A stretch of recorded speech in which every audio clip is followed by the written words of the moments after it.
Adik gua secara refleks mengarahkan lampu senternya ke kakinya.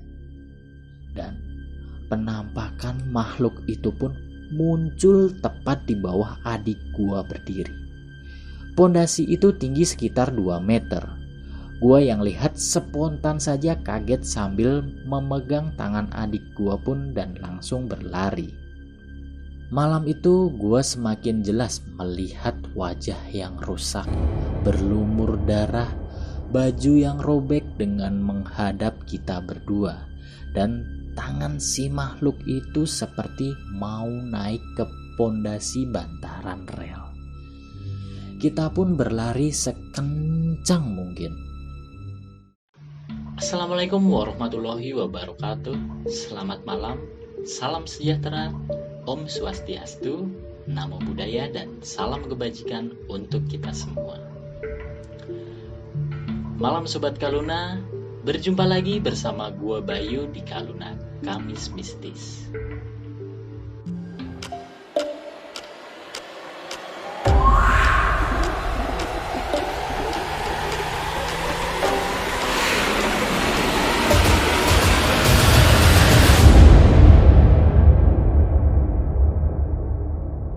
Hari yang ketiga, gue memutuskan untuk ikut pengajian saudara gue yang kemarin meninggal dengan naik motor. Memang agak muter kalau gue lewat di jalan desa, tapi tetap saja gue harus menyeberang rel kereta api angker itu. Dalam perjalanan berangkat, gue nggak menemukan hal yang ganjil karena suasana desa habis selesai sholat isya, masih rame, dan gua ngelewati perlintasan itu hanya untuk menyeberang saja. Sementara malam itu gue berangkat sendiri karena adik gua nggak kelihatan. Mungkin dia juga masih pergi dengan temannya.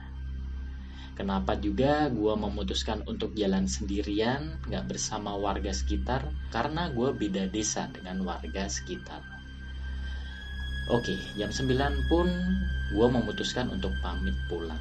Dan tanpa pikir panjang, gue lewat jalan desa buat menghindar dari penampakan hantu si wanita tersebut. Tetapi, untuk jalan pulang, gue tetap harus lewat bawah rel, kurang lebih 200-an meter dari rumah saudara gue. Setelah gue jalan, gak jauh gue merasakan ban belakang gue yang kempes. Hal yang apes terjadi lagi pada malam itu. Gua pun memutuskan untuk kembali ke saudara gua untuk mengecek ban belakang motor gua. Kenapa kok balik lagi? Tanya budi gua. Kayaknya ban bocor, jawab gua. Tinggal aja, biar nanti ditambal sama om, kata budi gua. Dengan pasrah, gue pun terpaksa menitipkan motor gue ke bude gue. Dan gue pun terpaksa ngomong ke bude gue kalau minta tolong diantar. Karena jalan kaki sendirian, gue masih trauma. Tapi alasan gue sama bude gue bilang capek karena siangnya gue habis kuliah. Gue lihat jam sudah menunjukkan jam 10:25. Dan datanglah om gue. Anjrit, gue pulang malam lagi dalam hati gue. Udah bawa aja motornya. Nanti biar om pakai motor kamu. Biar nanti om yang ketambal ban, kata om gue sambil ngasih kunci. Oh, ya udah om. Aku jalan pulang dulu ya, jawab gue. Dalam perjalanan pulang, gue pasti lewat jalan kecil di bawah rel dulu untuk menuju jalan kampung, di mana sepanjang 200 meter hanya ada 3 penerangan bolam lampu dari rumah warga sekitar. Gue pun pasrah pulang sendiri dengan naik motor milik om gue. Setelah hampir setengah perjalanan di jalan kecil bawah rel, gue mengalami kejanggalan aneh lagi, di mana ada sosok bayangan di sekitar lampu tepat di depan gua naik motor. Dalam hati gua, kenapa ada bayangan tapi gak ada sosok manusia yang lewat? Dengan sedikit merinding, gue kuat-kuatin mental gue. Gue gak bisa naik motor dengan cepat karena bukan jalan aspal dan jalan itu becek karena habis hujan dari kemarin. Gue pun melihat di samping kanan gue. Apakah gue juga ada bayangan? Gue berpikir kalau tuh makhluk di depan gue karena posisi bayangan yang sama dengan bayangan gue. Bayangan itu nampak jelas di pondasi bantaran rel kereta api. Gue pun pasrah kalau semua terjadi lagi. Jangan ganggu gue cuma mau lewat, dalam hati. Jreng, gak lama gue lewat, tibalah gue melewati sumber dari bayangan itu. Gue gak merasakan apa-apa dan gue gak mau menengok perihal bayangan tersebut. Jalan menuju ke desa pun udah hampir sampai sebenarnya. Tapi untuk menuju desa, gue harus menerobos ke bawah rel kereta api dan motor harus dituntun karena tinggi rel hanya sekitar 1 meter dari tanah. Setelah gue belokkan motor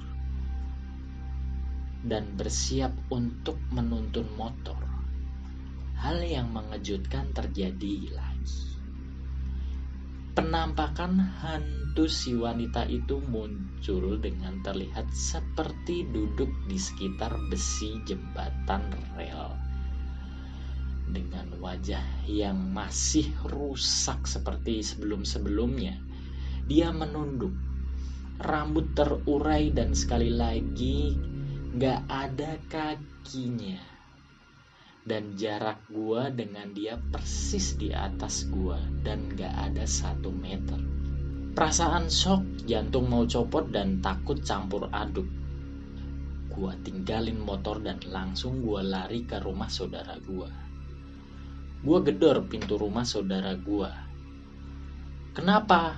Ada apa?" tanya bude gua. "Aku lihat penampakan wanita yang kecelakaan kereta api, bude. Motor aku tinggal," kata gua dengan nafas yang sesak. Gak lama kemudian, gua, bude, dan om gua pun langsung ke tempat di mana gua melihat penampakan tersebut berasal. Tentunya dengan mengambil motor yang gua tinggal. Nah, akses jalan menuju rumah saudara gua di situ hanya 3 rumah kalau dari tempat saudara gua. Jadi sepi banget lah pokoknya pada malam itu. Saya lihat di situ penampakan wanita yang kecelakaan kereta api, bude, kata gua tanpa menunjuk jari tangan gua. "Mana? Gak ada," jawab om dan bude gua. Mereka pun gak melihat kalau ada sesuatu yang ganjil. Gua pun memutuskan untuk pulang. Tapi bude dan om gua membujuk agar gua nginep di rumah bude. Gua pun gak bisa menolak karena mau pulang pun perasaan takut gua masih teringat jelas dengan sosok si wanita itu. Singkat cerita, setelah sampai rumah saudara gua pun tidur bersama om gua.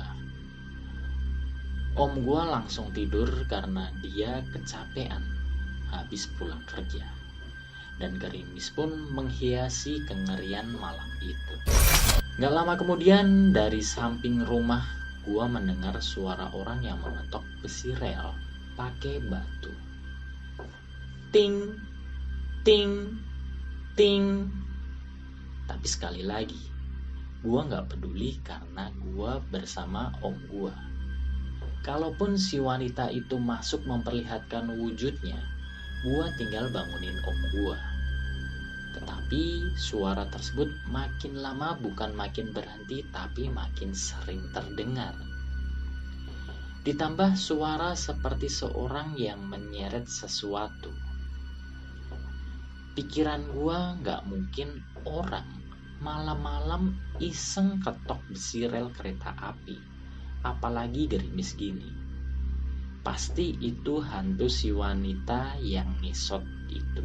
Gak lama kemudian gue mendengar suara yang persis seperti gue dengar kemarin bersama adik gue. Suara wanita yang merintih kesakitan. Malam itu benar-benar gue gak bisa tidur karena teringat kejadian tadi. Suara-suara yang aneh, suara minta tolong hingga suara kereta api yang terdengar bising di telinga gue.